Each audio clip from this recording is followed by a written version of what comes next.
Welcome to another episode of Is Anybody Listening to Me with Azar and the Meat. Today we have an exciting episode. We're going to do our usual alcohol review. No food. We've been focusing on booze for some reason, but we're going to expand the debate about Jameson and other options outside of Jameson, because apparently it touched quite a nerve with some of our fans that actually do love Jameson. So we were trying to find an alternative to that, and I have one that I'm going to recommend. And we're going to have our entertainment today. We're going to talk about the upcoming Terminator movie. Yes, you're probably wondering, first Sylvester Stallone, now you're focusing on Arnold Schwarzenegger, but we are creatures of the 80s, and we're going to just keep talking about things that we do love from our childhood. And third, for fantasy football, it's been a little bit overdue, but we're going to give you a review of what we considered in our draft our Jackass picks of the year during our draft. So they're a little bit dated, but you know what? Who was nominated by Big Meat for Jackass picks actually kind of still hold true. So they're still relevant even 6 weeks into the season. Let me welcome my guest. I keep doing that. Welcome my partner, Big Meat. I'm fired up about this episode. This is our trash talk edition where we will talk about the fantasy football draft and really review everyone's terrible Jackass draft picks. So we're going to go through each team and who I nominated to be each person's Jackass pick that they drafted. And that's based on where that person was drafted, not necessarily if that player is a good player or not. It's more about where they drafted him, if they drafted him a little bit too early, they could have waited 2 or 3 rounds later and still got that same player. So we're not going to hold back on this one either, and nor should we. I'd love for this to be an R-rated episode. So forewarning, if you're easily offended, walk away now. I'm fired up about this one. Yeah, and you know what I realized is that when you sent out your email version of this, we did not pick who is the Jackass of the Year award goes to, because it is an award. You do win the Jackass of the Year, but here are the runner-ups. So there's one person on this list that will be Jackass of the Year for this 2019-2020 season draft. All right, so let's first thing, the important things. I ruthlessly attacked Big Meat because of his desire to drink Jameson with ginger ale. And if you're drinking whiskey and you need ginger ale to actually consume it, it's not a good whiskey. That's in my opinion. I did a little bit of research and I found a lot of people do love Jameson, but not a lot of people do drink it straight, but some do. So my quest since the last podcast was to find an alternative, reasonably priced, that actually could be a sipping Irish whiskey. So I went out and luckily in New Hampshire we have tons of liquor stores that sell a lot of variety, and I found this brand that was reasonably priced. I was trying to say under $40, and it's called Napog Castle, and it's a single malt Irish whiskey, 12 years aged, and a couple times I've already had a chance to drink it, and it is a little bit sweet, and I actually can tolerate it. It's one of the few Irish whiskeys I've actually found that I can drink straight without needing to mix it with anything. I had a chance to pour a glass for Big Meat before the podcast, and he had a different response to it. It's been okay. I don't typically sip Irish whiskey. I still love my Jameson because I like to mix it with ginger ale. It's a kind of a quick, refreshing go-to drink. You go to a bar, you're not going to always drink straight booze when you order at a bar. You're going to mix it with something. It lasts a little bit longer into the night. So I like to get Jameson and ginger because it tastes good. That doesn't necessarily mean that Jameson's a bad whiskey. It's a cheaper version of the whiskey. It's a cheaper version of Irish whiskey, but doesn't mean that it's that bad. Now this one isn't too bad, but it does burn a little bit. It does burn. It does. It puts hair on your chest, Azar. Oh. It puts a little hair on your chest. He's a girly man. He should be drinking White Claws. I don't mind it. Now you poured me a glass. I'm almost done with it, so I'm not turning it away. I'm still drinking it. I don't know if I would spend the money to buy a bottle. It's not something I would request when I go out, but hey, at the end of the day, whiskey is whiskey, and I'll drink any kind of whiskey. Well, I actually did find it something easy to drink. I would say it's better than a Johnny Walker Red. So if you like that blended whiskeys, I actually like it better as a single malt. Again, I'm not the biggest Irish whiskey drinker, so I was challenging myself to find an Irish whiskey. I like this one. I think there might be better options. I was surprised to see how many different whiskeys are available that are more on the higher end.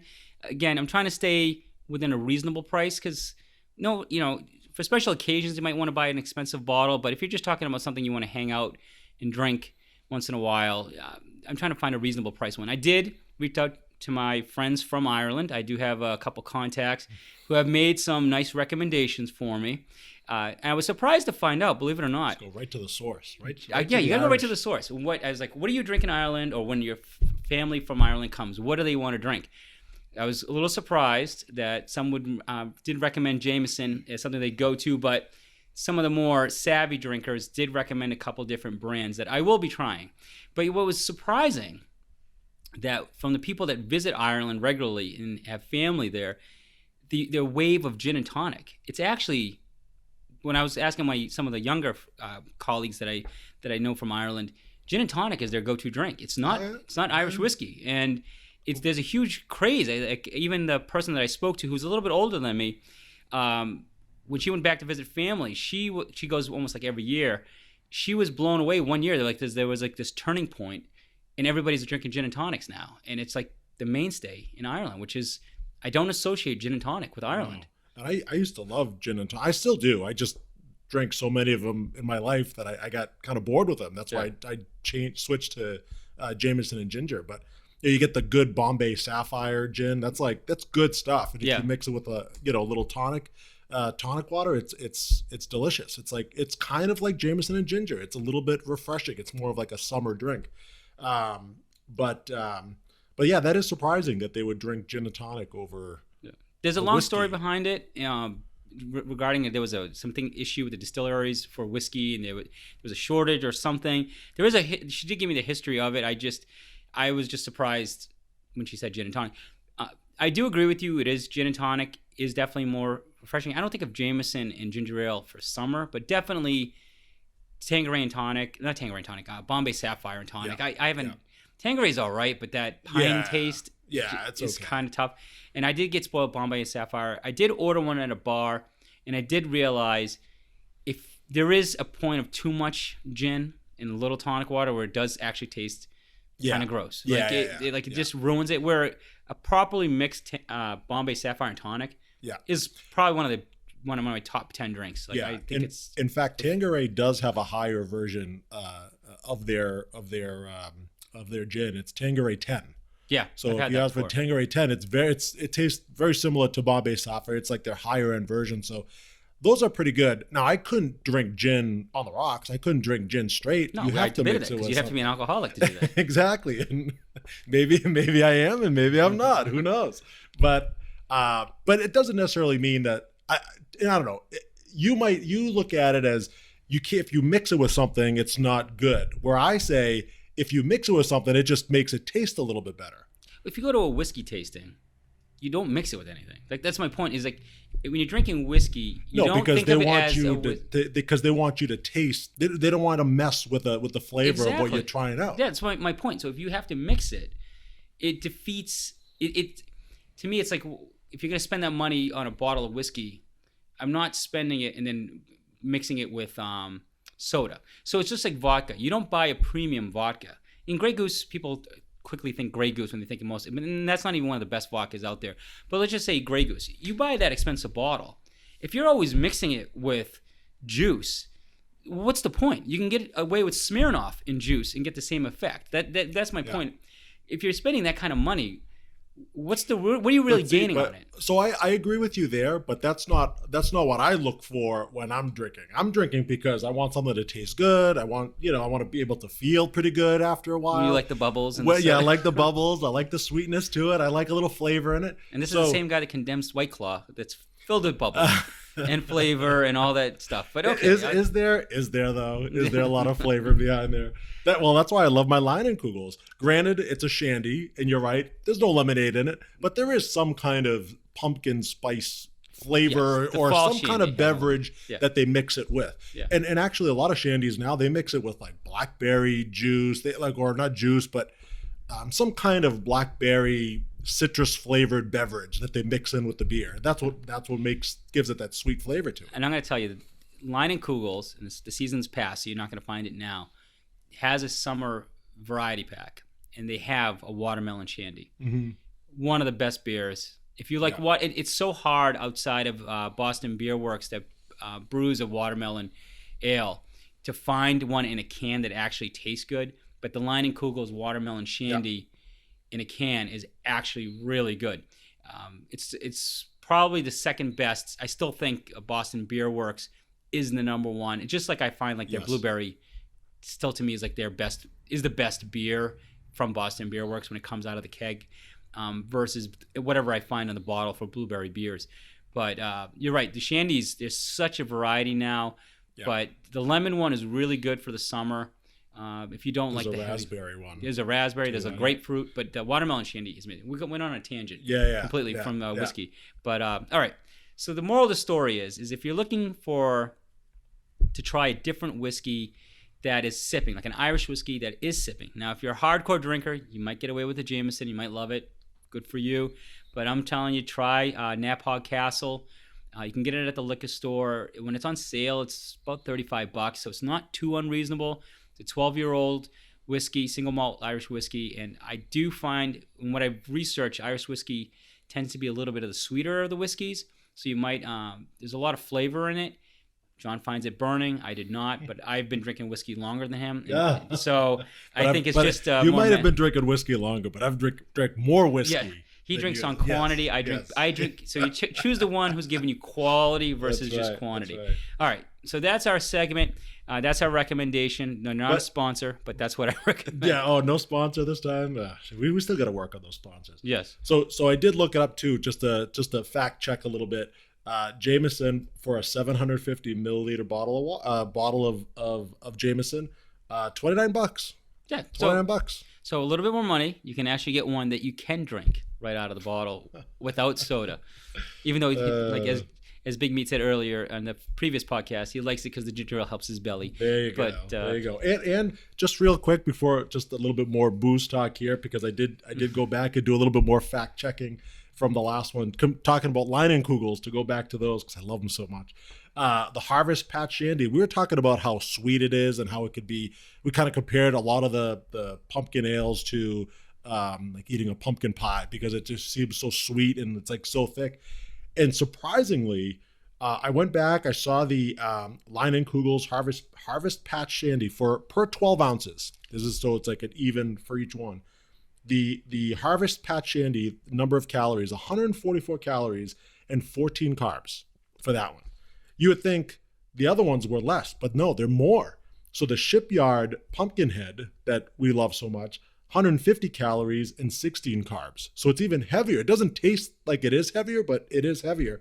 And the Southern Tier Pumpkin, 260 calories and 20 carbs. Oh, well, that explains why they put it heavier. Yeah, I mean, when you taste it, I mean, our third man in, Jarvis, was saying how when he drinks the Southern Tier Pumpkin, it tastes a little bit more like beer. You don't get that too much of that pumpkin flavor, but it's actually more in carbs and more in calories than the Line and Kugels. So it's basically eating a pumpkin pie. It is. All right. It is. There you go. So I'm going to stick to my Line and Kugels so I can watch my figure. Now, based on the people that download our podcast, no one watches their calories based on the size of their beer guts. But clearly, Big Meat wanted trying to prove my point. Trying to prove my point. We're trying to explain to a broader audience. We're trying to get the ladies involved. So he's obviously selecting things that will resonate to the opposite sex. Well, thank you. But based on the appearance of our other friends, after recently drinking with them on a weekend, I don't think they worried about that calorie count. So, especially our third man in Jarvis, he's clearly given up counting calories. Trying to expand the market. Trying to expand our market. I like it. I like the strategy. I like it. So again, that's why when Jarvis and I are talking about White Claws, we're trying to relate to our sisters out there. All right. So the next topic is we might get an eye roll from a few people out there in the audience, but we want to talk about another upcoming movie. We're focusing a lot on movies because there's a lot coming out. It's that time of year where a lot of good movies are starting to roll out. And if you're a fan of the 80s, a child of the 80s, a fan of the 80s, whatever it is, you're going to find some of these movies that are coming out just bring out some childhood memories. And one that's coming out, another one that's very exciting to Big Meat and I, is Terminator Dark Fate, which is being directed by James Cameron. Yeah. And Big Meat gave me a little bit of a history lesson on it, but that's coming out on November 1st. I am a huge Terminator fan, but it's funny, as much as I love that movie, that franchise, I feel like after the second movie, first or second Terminator, I've always loved them. I'll stop and watch them on TV. Just like Predator. If you see it on TV, I stop and watch it. Mm-hmm. There's so many sequels afterwards. I don't even bother. Like, I don't even care about it as much. Yeah. And it's funny that we're on the 6th Terminator now. Yeah. And I can't think of, after the first two or any of the other ones, worth mentioning anymore. They weren't. I mean, the first two were really phenomenal. The first one was great on its own. I thought the second one was even better. It got more. They just upped the ante on that one. And when it came out, I think it came out in 1990. At that time, it was my favorite movie of all time. I loved it that much. I must have watched it at least 50 times. And that's kind of how I base how I like movies. Is after you finish watching it, would you watch it again? Like immediately after? And if the answer is no, then you just say, then it wasn't a great movie for you. But Terminator 2, you're right. If that's on TV, it's like you're stuck watching it. And there's really only, a handful of movies, maybe a dozen or so movies that you could say that about. And Terminator 2 is certainly one of them. And the first two were directed or produced or directed by James Cameron. Yeah. None of them since then. Now this new one coming out is by James Cameron. So that's why I'm looking forward to it. I like the James Cameron movies. I think he gives them a little bit more of a dark. They're just a bit darker when he directs them, and he relies so much on great technology. That's why Avatar was so successful. When he puts his time into a movie, it's gonna be well done. So I'm hoping that they don't screw this one up, because I've been looking forward to a good Terminator movie since that second one. Yeah, because I actually have not gone to the movies to watch any of the Terminators since the second one. As far as I can recall, most of them I waited on DVD because they just didn't excite me that much. And with James Cameron directing it, the old cast is coming back. It's really piqued my curiosity. I feel like, you know what? I might actually put the time into this one just because I want to see what they do with it. I don't know how many times you can relive this story. It's one of those storylines that, because you can go back in time and do all these things, it's limitless. And I feel like, I don't know how they could have screwed up the other ones. I remember being so excited, and every time I saw it, I was like, left a little disappointed when the third one came out. A little bit more disappointed when the fourth one. And Christian Bale was in the fourth Salvation. One. Yeah. And that one wasn't terrible. It was a different kind of Terminator movie. Yeah, it flashed a bit of the future, I think. There was more of the future. And I was kind of thinking, with the special effects, that would be kind of cool. Yeah. And Arnold Schwarzenegger, even though he was in that one too, he was in all of them. But that one was the only Terminator movie where he had a small part in it. And I don't even think it was even really him. I think it was all kind of a CGI version of him. Yeah, that's right. And it looked bad. It looked cheesy. And so it was a very different kind. Now the last one, Genesis, they called it Genesis. It was very confusing. There was a lot of time travel involved in it. It wasn't bad, but it still wasn't the same level as the first two Terminator movies. Something with the second one, the first one, the concept of the Terminator is what caught your attention, and it was kind of a cool concept. So I remember that sucking me in, like just the idea of this robot from the future, looks like human, and that's that whole cyborg. And I think around that same time, wasn't that like the same time RoboCop and them was coming out too, like that whole special effects cyborg type of things. But not to get on the whole nerd train here, but the second Terminator was so cool. We were talking about it before the podcast. The special effects in the second one, insane. If you still watch that movie now, you're like, wow, the special effects was insane. I remember the scene when the Terminator, because he had this ability to be in liquid form, when he crashed into the helicopter and he just kind of oozed into the helicopter and took the shape of the pilot. And if you think back at that time in the 1990s, to have that kind of special effects, and it was groundbreaking. And I remember them talking about this. I remember the critics of the time of that movie talking about the special effects because it was so advanced. So now give James Cameron the opportunity to produce another movie with the technology being so much better now, and he's a much better storyteller than these other directors. I think it's going to be a good movie.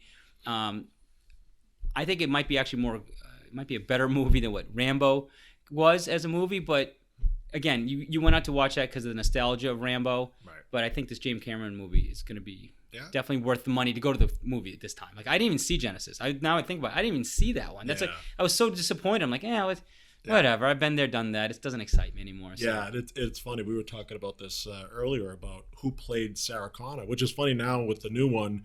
They're bringing back Linda Hamilton. Yes. And who used to be James Cameron's wife, which I'm sure made it pretty awkward maybe when they were filming the movie.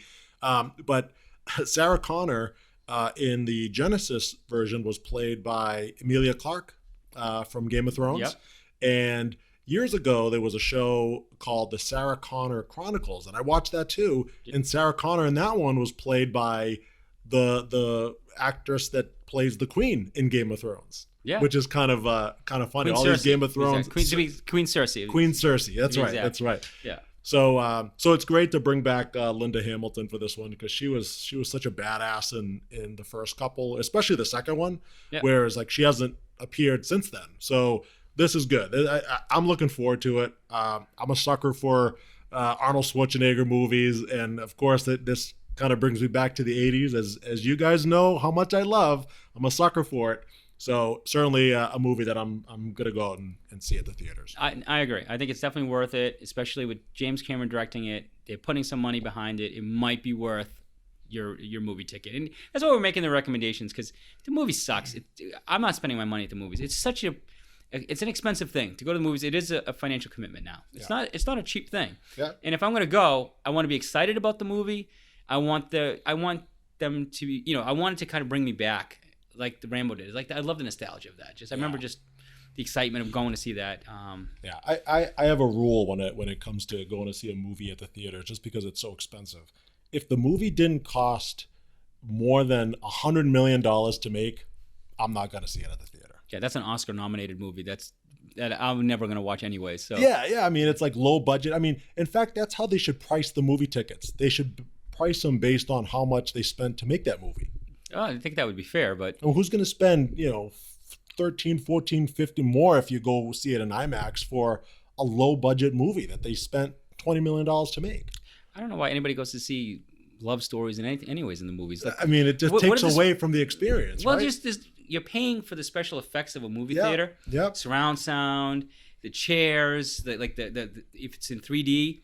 But if you're just going to see a drama, why do you care? Right. Like, you could sit at your home on a DVD and get the same emotional experience. Yep. So why do you pay to go to a theater? I don't get it. Like, to me, that's kind of what I look for. It's that movie that is the experience worth the investment. Yeah. Like, you want the special effects. You want to see the colors pop on the screen. It's like Michael Bay movies make he puts a lot in special effects.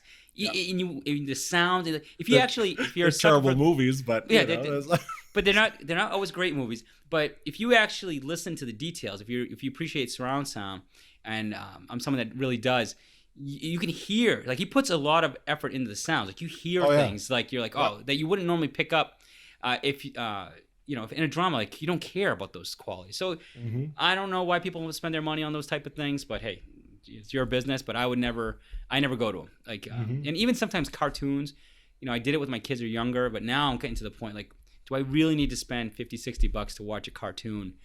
I don't know.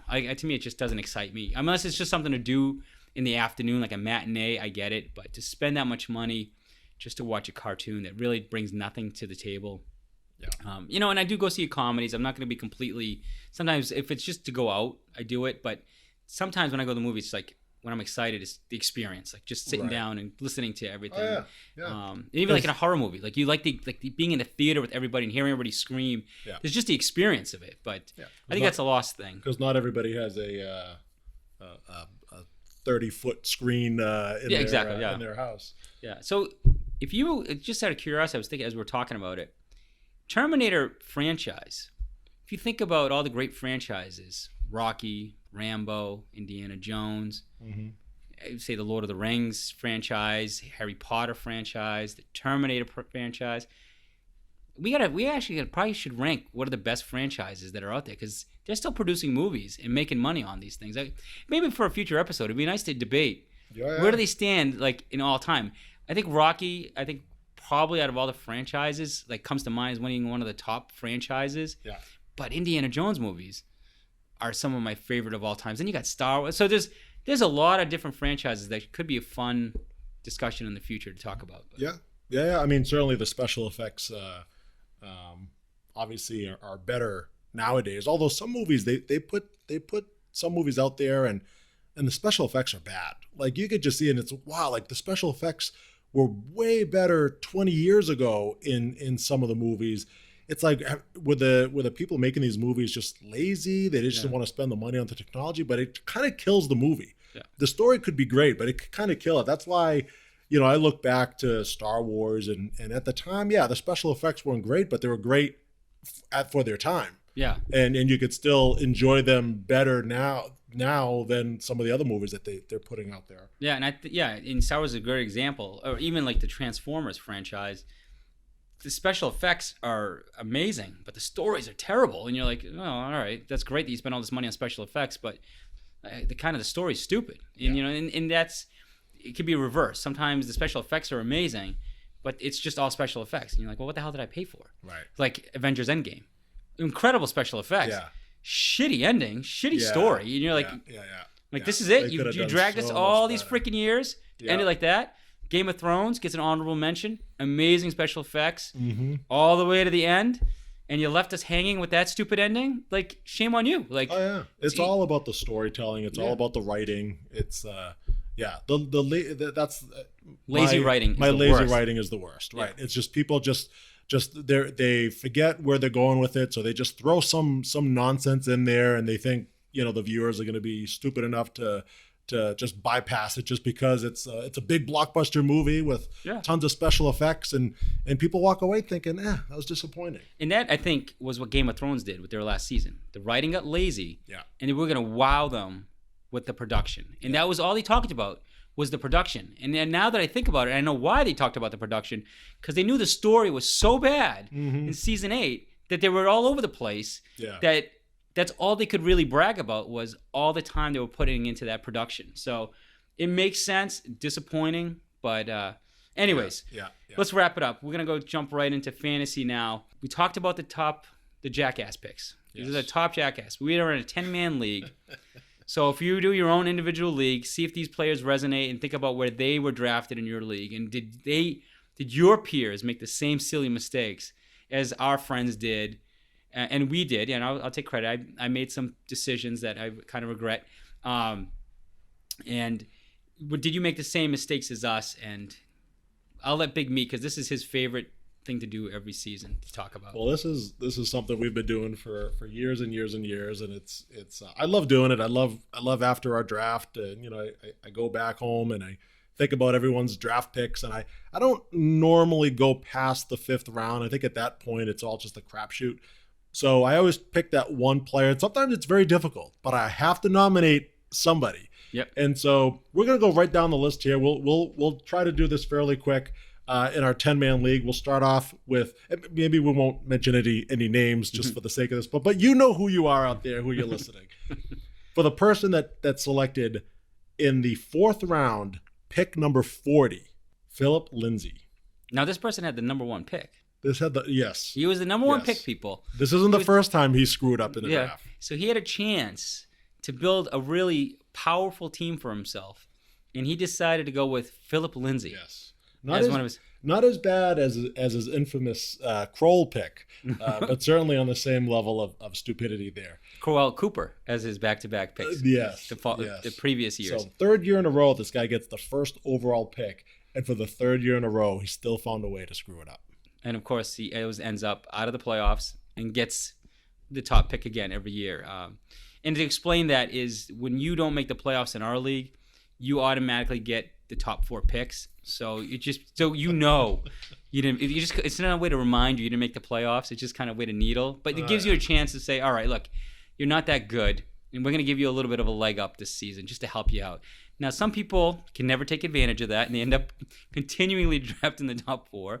But hey, that happens in professional sports too. So yes, Lindsey he hasn't been terrible so far in 6 weeks. But again, when we make these decisions at Jackass, like he's probably someone that could have waited later in the draft. No one was knocking over doors to get at Philip Lindsay at this point. Yeah. I mean, he had a nice little breakout year last year, but everybody knew he wasn't going to come into this year and repeat that. Plus, with Royce Freeman still there, I mean, it was just for the 40th overall pick, you're supposed to still get a pretty damn good, consistent player at that point. And he took Philip Lindsay. Yeah. Terrible. Shame on you. Shame on you. All right, next one. Next one down the list. It's you, Azar. We can actually mention your name on this one. You picked right before Philip Lindsay was taken at number 40. You took this guy at number 39, Robert Woods. I still stand by Robert Woods, even though I've traded him away for a guy that I actually drafted and dropped by mistake. But it cost me. But Robert Woods, when I drafted him, I made the choice to take running backs heavy at the beginning. And I knew I was going to sacrifice receivers. And at the time, when the research that I did, Robert Woods was supposed to be, he gets targeted a lot. So my theory was, in that high-powered offense, he's going to get the looks. They were right behind Cooper Kupp. Cooper Kupp, I knew it was the risk that he was going to get a lot of the looks, but he was coming back from an ACL injury. And what I learned is that ACL injuries are irrelevant because they come back with bionic knees, and they're actually better than when they left with their injuries. So that's the last time I rationalize a pick based on, the guy he's replacing to get the looks output for is coming back from ACL, so he should get all the outputs and the touchdown. Well, I've been proven wrong. That is not the case. But they do. The nice thing about Woods, I think there were better options than him, and I will admit that it was a mistake. I don't think he's the most terrible, grossly mistake, but he was on a high-powered offense. Yeah. And unfortunately, and they do use him in a creative ways. He'll run the ball. He'll do creative things. And I think Robert Woods was probably not the best pick. You traded him away. And I traded him away, for Hooper, that I projected to be, again, my research showed he was a heavily targeted tight end. So my theory was, well, if I'm not going to get one of the top tight ends, go for a guy that at least is targeted, who's not going to goose egg that much. Now, I think right now, Hooper is probably the number one, if I'm not mistaken, number one tight end in the league right now based on production. So my theory that I was heavily mocked at was actually correct. He was actually... Are you trying to cover up your Jackass pick with your great Austin Hooper pick? Don't try to... This isn't about the hidden gems. Yeah, the gems he was a Jackass at the end of the... All right, screw you. So I'm thinking you took Woods because at that point, you didn't have any receivers. You drafted I was desperate. 2 running backs, and you had a quarterback, and you're like, well, I better pick up a receiver here before it's completely thin, and you took a chance on Woods. Yeah. But Zach Ertz was sitting there. But what's again, that in hindsight, I was looking for a top receiver, and Zach Ertz, he hasn't been doing anything either. Like you're going on a team like Carson Wentz who can't stay healthy. He was always hurt. I got the rationale, but people were throwing, well, you should have taken Antonio Brown there. Really? Like taking Antonio Brown? Well, with knowing what you know now, obviously. But he was not, nuts. But I was the guy telling you he's nuts. He's going to self-destruct. I was going to take AB. Yeah. So to me, I just didn't find anybody else. I went with the guy with high volume. Just trying to justify it. I'm justifying, but I still don't think. I still don't think he was a bad pick. I still think you took him because you were going for the all penis team. That's what you were trying to do. If I did, I would have gotten Chubb, but I didn't get Chubb. I just got Woods. So. All right, next one. We'll go with Mr. Roper himself here. So I originally, I'll be honest. I'll say I nabbed him. Now we had our draft 6 weeks ago, or 6 games into the season here, so it was a little while ago.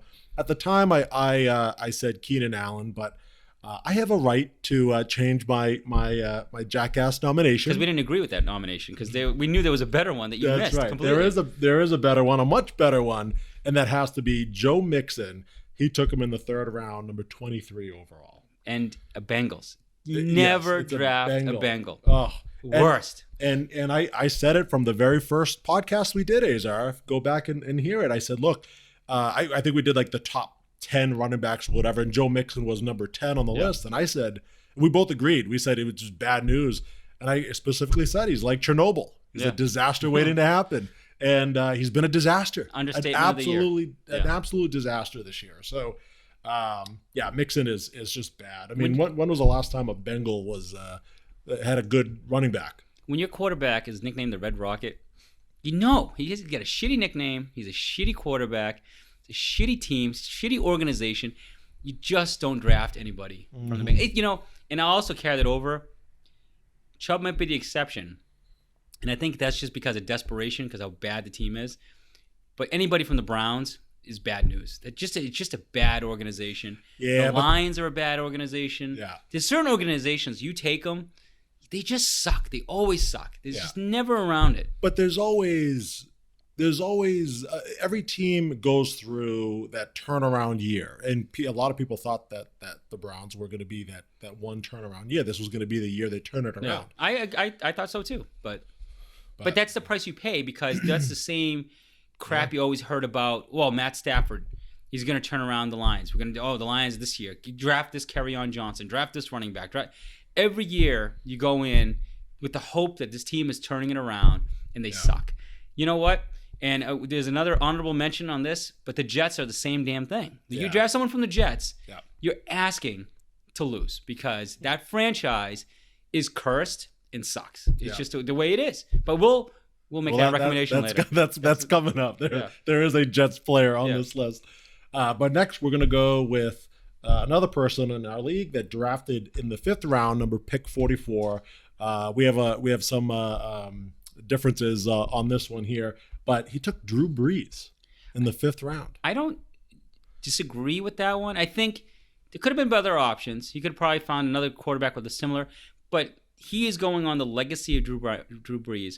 And the thing about it is, if I don't agree with that, because he took a safe quarterback. Drew Brees, no matter what his regression, no matter what it is, he produces. Even when he's down a few percentage. That's not true. That last year he did have a down year, and they became more of a run-first offense than ever before. Drew Brees has always been in a pass-first offense because he passed the ball 600-plus times a year. I think last year it was around the 500 pass attempt. But they got rid of Ingram. And Kamara isn't strictly a running back. He is a receiving back.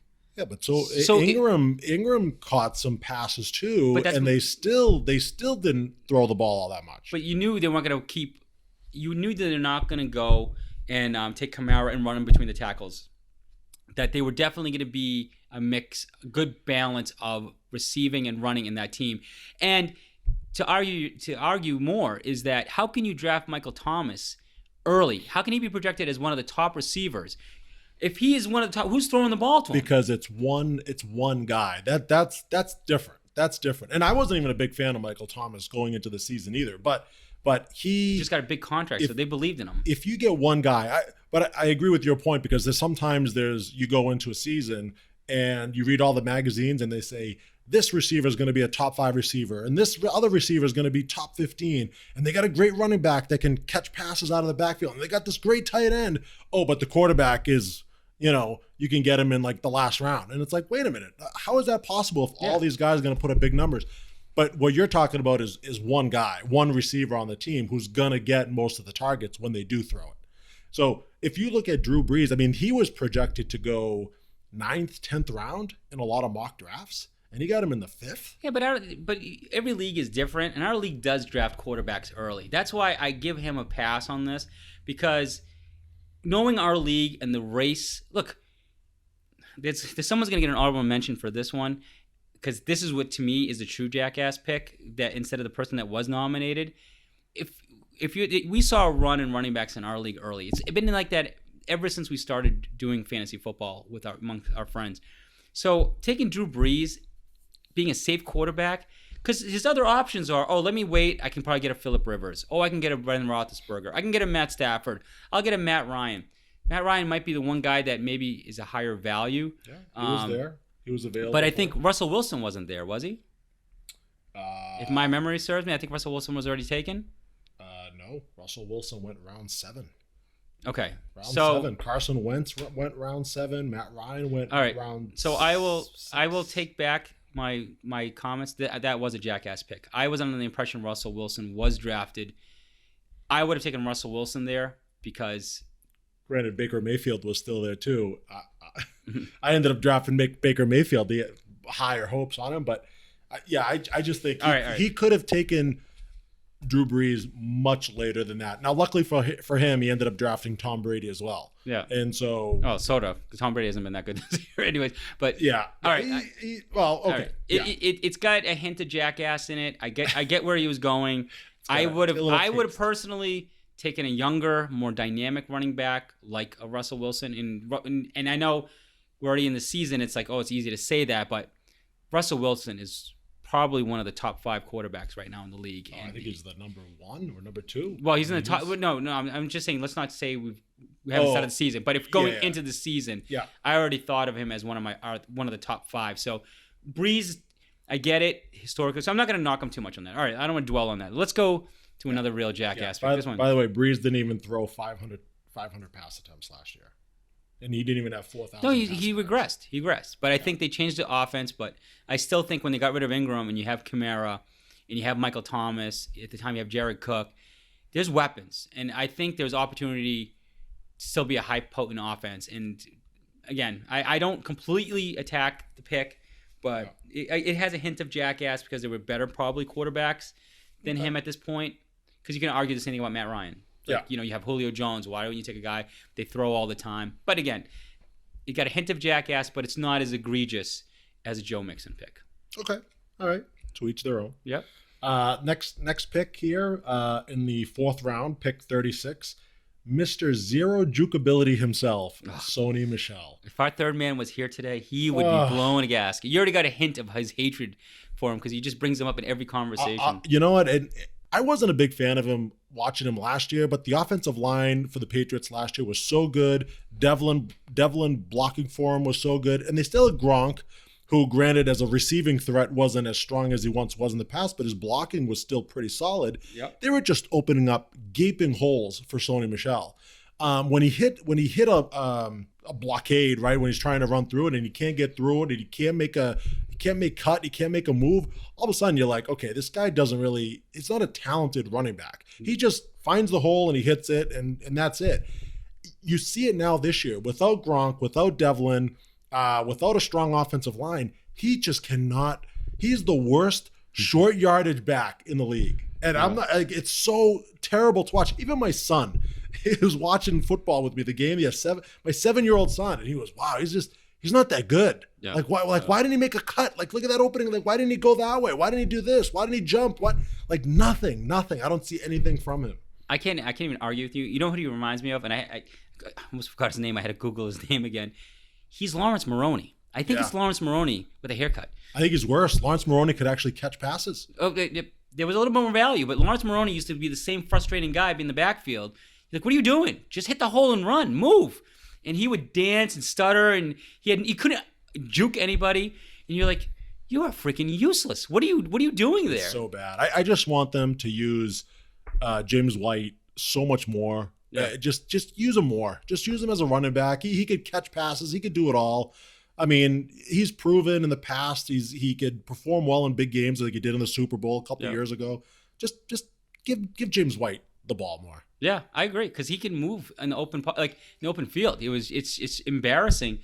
Like I'm watching some of the quarterbacks. Like Deshaun, I was watching the Texan and Chiefs game the other day, and I'm watching Deshaun Watson score. He had people like lose their shoes because he's just juking them, and they're just standing and they can't even react to how fast he can move his hips and just make a play. And you got this guy who's supposed to be the number 1 running back on a team. But anyways, that's not only the only reason that's a jackass pick.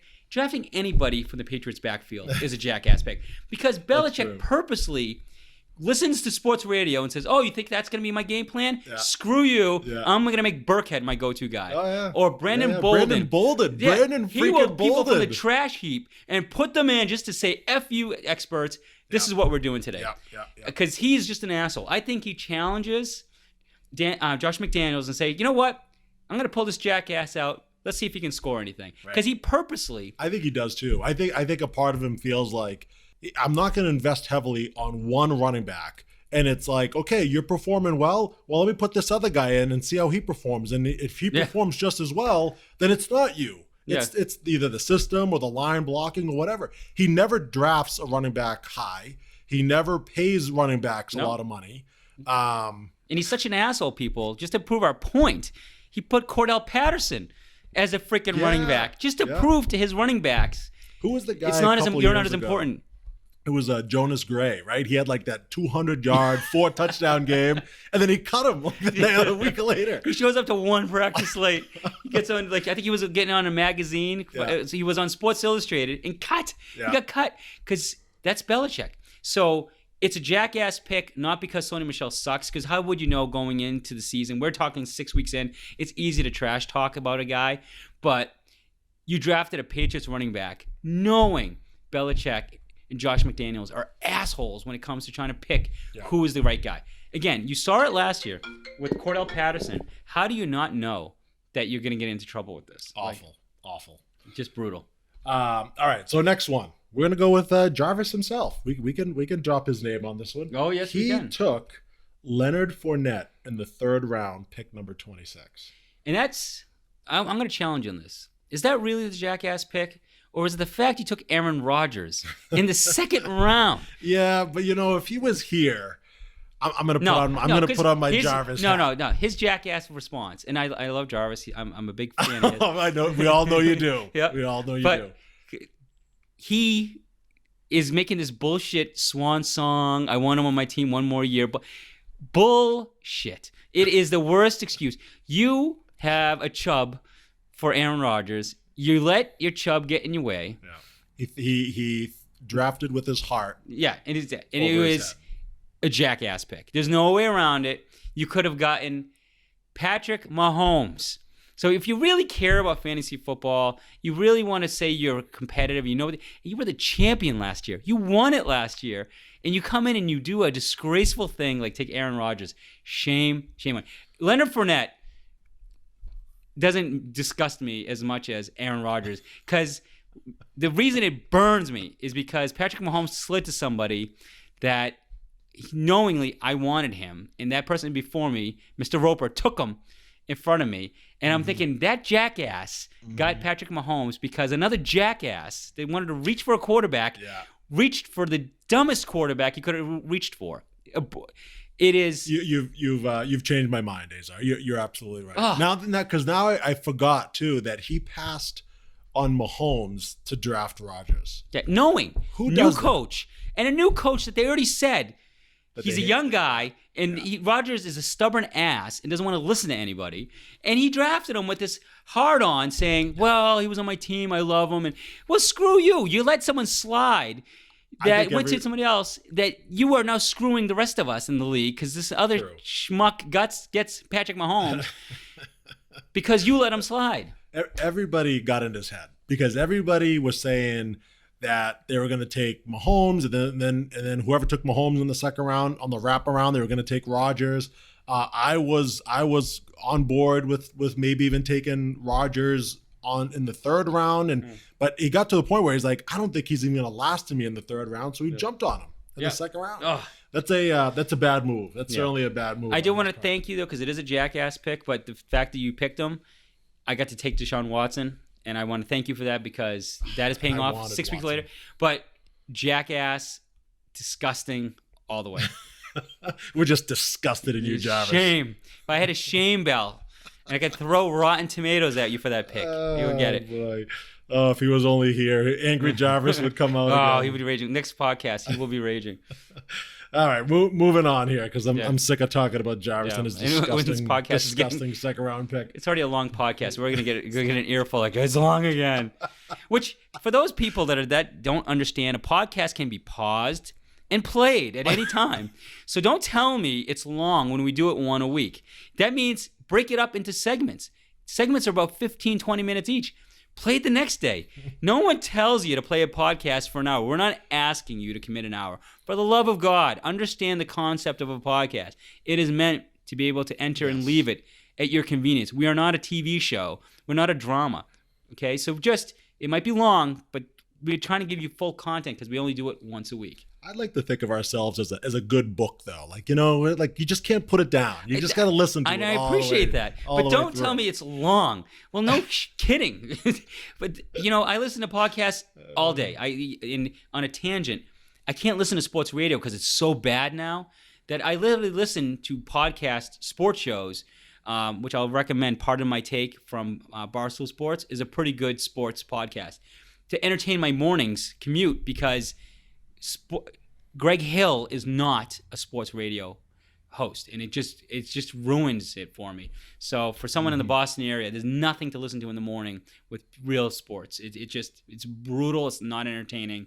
Yeah. I want to shoot myself some mornings. Yeah, I need to get Bluetooth in my car because I'm sick of listening to the radio. And I'd rather listen to us. I'd rather listen to our podcasts. Absolutely. Listen to ourselves talk. Yeah, because it's more entertaining than the crap on TV. The crap on TV. The crap on the radio because the radio. And there's no commercials, guys. At least on a podcast, it's an hour, and you can pause it. And yeah, they have commercials with the national stuff, but at least you can fast forward it. On radio, you're just like, all right, 15 minutes. All right, I'll have to wait another. I'm in the car for how long? Do I have time for a stupid commercial? No, I don't. It's so stupid.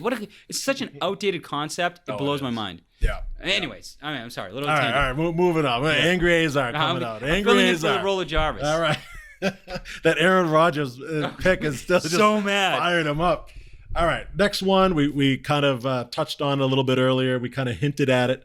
Le'Veon Bell in the first round, pick number 7. All right, I just threw up in my mouth. The guy, and it's not from the whiskey. For the effing Jets. Ugh. And I mean, the guy hasn't played in almost 2 years, for crying out loud, and he was taken in the first round. And this is the same guy that drafted.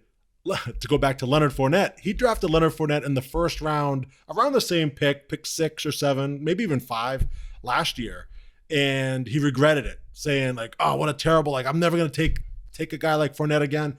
And he goes and takes Le'Veon Bell, who's been out of football for a year, goes to the Jets. Awful. With Gase as the coach, the worst coach. Who didn't even want Le'Veon Bell. That's what blows me away. Didn't even want Le'Veon Bell on the team.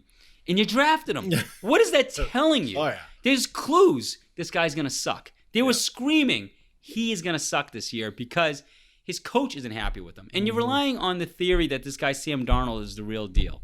So, again, the season's not over. We might be proven wrong.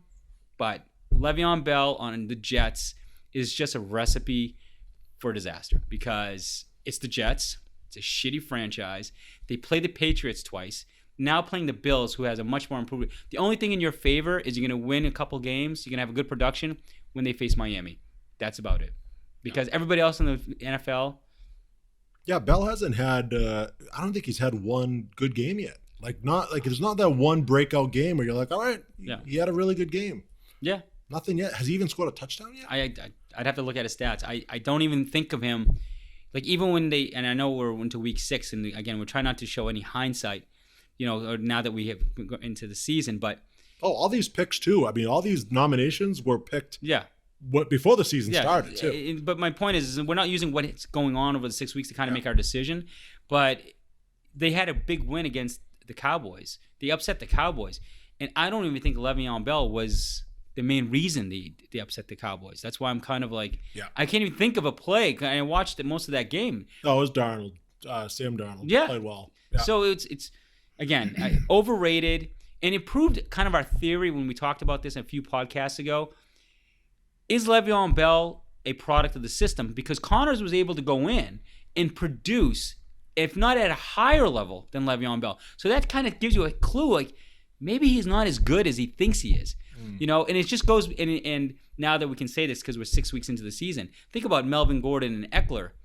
Eckler kind of proved, like, it's not you, Melvin Gordon. It's the freaking system. Yeah. And it's kind of embarrassing. Well, this is we were talking about this earlier with Belichick. He's got it right. He treats it the right way with running backs. I mean, you get a good offensive line, you get a good system that, the running backs can always be successful. I mean, heck, Sony Michel, he's having a terrible year this year. He had a successful year last year. Yeah. And one could say that he's a better running back this year than he was last year, just in terms of his development. He's been in the system now for a year. You're supposed to get better, right, as the more you play.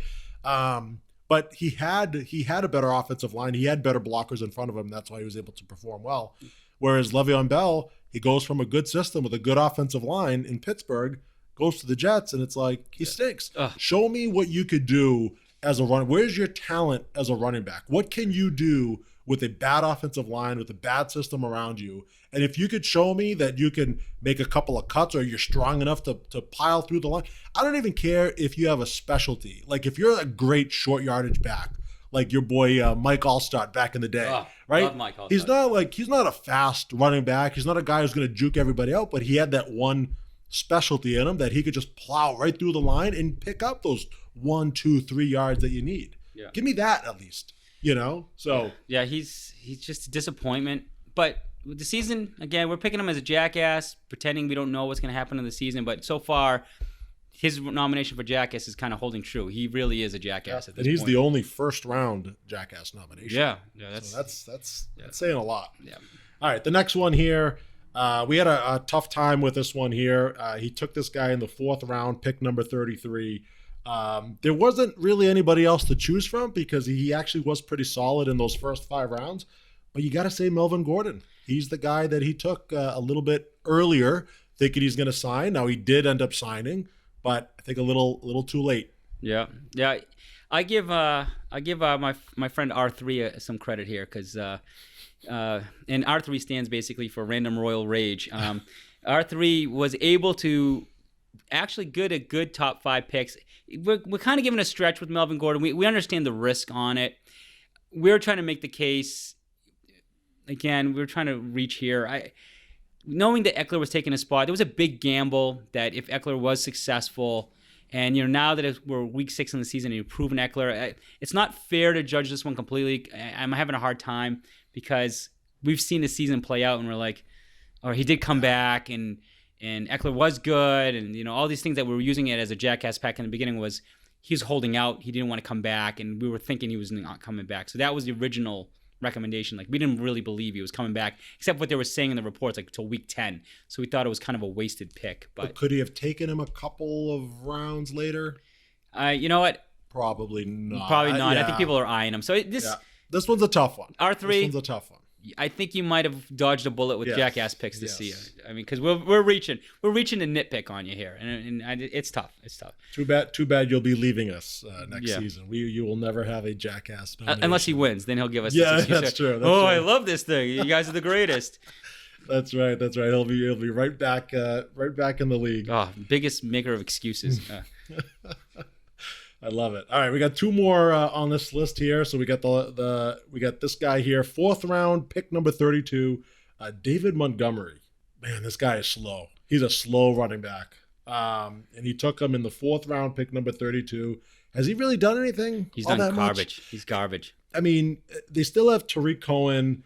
The Chicago defense, has looked good, not great, not Patriots great, but just the offense around him is still struggling. Trubisky stinks. Yeah. And they got David Montgomery. Like I said, all the reports coming out were saying that he just doesn't have any breakaway speed. He can break through a hole. He's not going to run for 50, 60 yards for that touchdown. He just doesn't have that kind of speed. Yeah. And he took him in the 4th round. So he's my nomination here for Jackass pick. If I'm devil's advocate, would you say he's a jackass? Like, again, he's taken a rookie, and I understand it. There was a lot of I didn't see a lot of hype. I would say maybe you didn't do your research properly on this one. Like, you could have probably let him slide a little. Mm-hmm. But there was a lot of hype, so I think maybe he would have gotten picked up, so you reached for him. But would Jacobs been a better pick at that spot from Oakland? Because he's clearly, if you're going to take I think he went after him. Yeah, if he did, then Jacobs was the higher. He had more talent, right? Yeah. Jacobs was drafted higher. Yeah. I think he was drafted in the 1st round. I think this was a product of someone that was reading the magazines too much. You're a jackass because you trusted the magazines. You should have done a little work beyond the magazines, maybe read some more recent reports on him in preseason and stuff like that. You're a jackass, the person that drafted him, because clearly you're reading magazines. You're going off their recommended draft order. and it bit you in the ass because if you did any little bit of homework, you would have probably passed on him and selected somebody else because it's that sloppy. Didn't do your research, so you didn't hear the news and what the people were saying about this person, and then you took them, like Bell, Rogers, like you took a guy when all the news was saying, not so good, and you're like, the magazine says it. Well, the magazines are published in the freaking spring, so they don't know. They just write this crap, and then the preseason and the camp opens up, and then the real news comes out. So, for you that drafted Montgomery, my recommendation is freaking turn on the radio. Listen to a podcast. There's freaking more information. Why are you taking Montgomery? Should have listened to our podcast. I could have told you. Not good. Well, like R3, he was a little bit. I mean, it's not completely. It doesn't have Jackass written all over it. It was a bad one, but he had Devontae Adams, Tyreek Hill, Derrick Henry. Then he took Montgomery, and then Evan Engram after that. At that point, it's like, well, who do you pick? You got to pick somebody. Certainly, David Montgomery's the nomination there. Yeah. All right, and then the last but not least is myself, yours truly, Big Meat, and I couldn't find any Jackass nominations here, so there's none to report, folks. And if you listen to the Bust episode, you would have heard this already. This is my Sony Michel, Devontae Freeman. As soon as that name was called out in the draft, I laughed. I laughed inside. I called it out after the draft. Jackass pick written all over it because he has glimmer of end of the third round, by the way. End of the third round. End of the third round. Yes. Glimmer. But you just, with Coleman leaving, Freeman has never been able to show he can handle the workload by himself anyways. So they get rid of Coleman, and it just proved everybody's point. He can't stay healthy.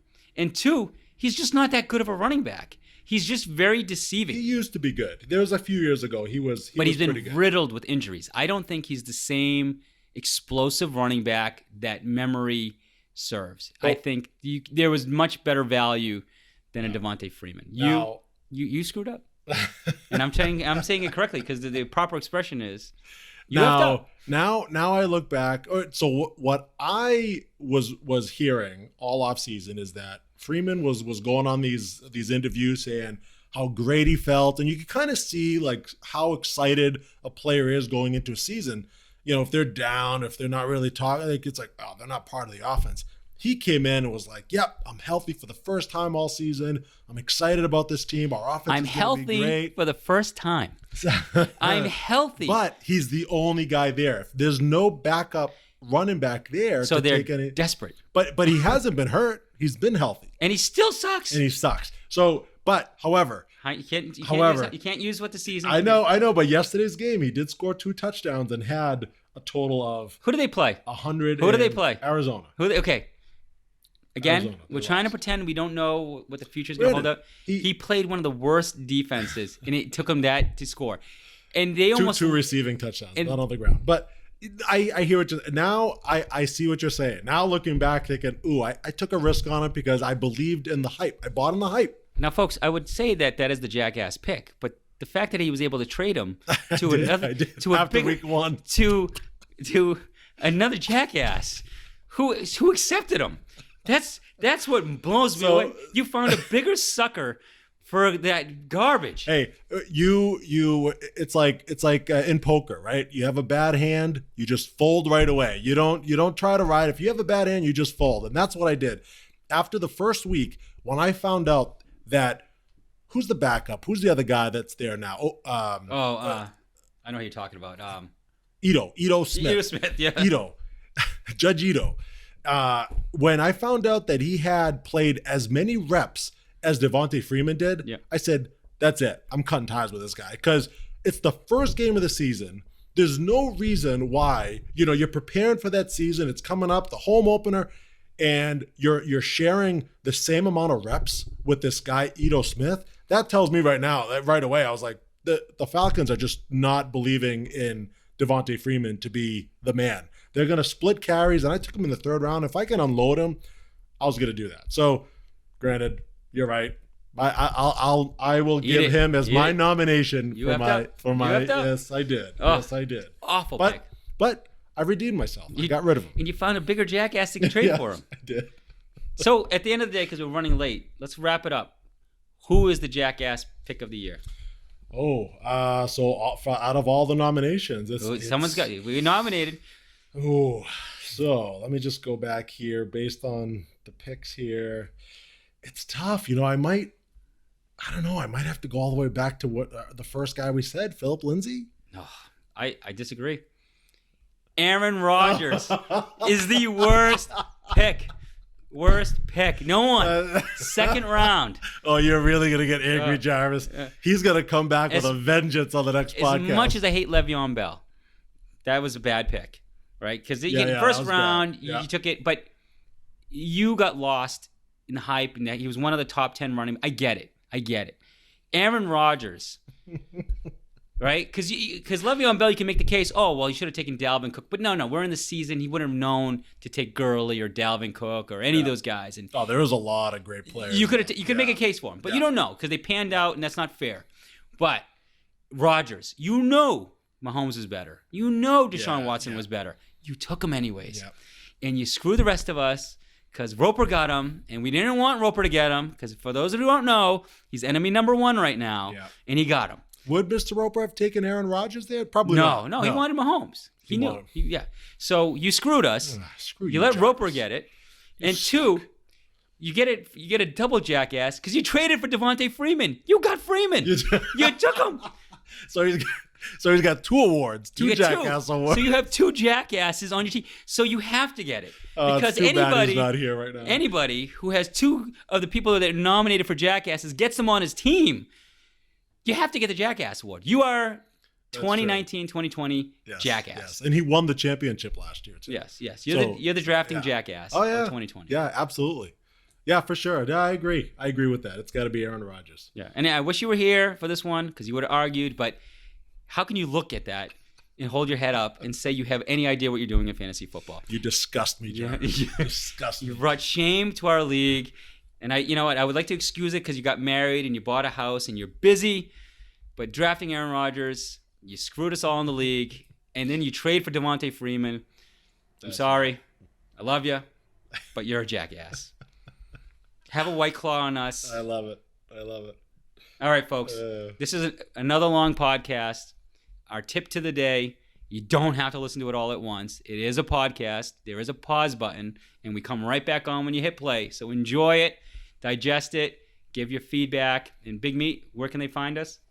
SoundCloud.com or YouTube. You could go to YouTube, but SoundCloud, you get a little bit better audio quality. What is it? SoundCloud.com/Azar and the Meat. Correct. So all of our podcasts are on there. There's only a limited amount of time. You could hear all 7. Is this our 7th podcast? I forgot. I lost count. So I think you can hear all of our podcasts, but sooner or later we're going to start taking off the earlier ones just to save space on there. But they will always be on YouTube if you ever wanted to go back and listen to them. So certainly, check us out on SoundCloud, subscribe, like us, share, do whatever you can because we certainly need it. we would certainly get the word out, share it. Get the word out. Yeah, we've gotten to the point where now we feel comfortable getting the word out about our podcast. So please spread the word, like it because it helps us out. And that is it from us. Because we need those sponsors. We need those sponsors coming in. Yeah, we got to make some money off this. Yes. We keep buying new bottles of booze every time, and the funds are drying up for sure. You people are costing us money. Help us.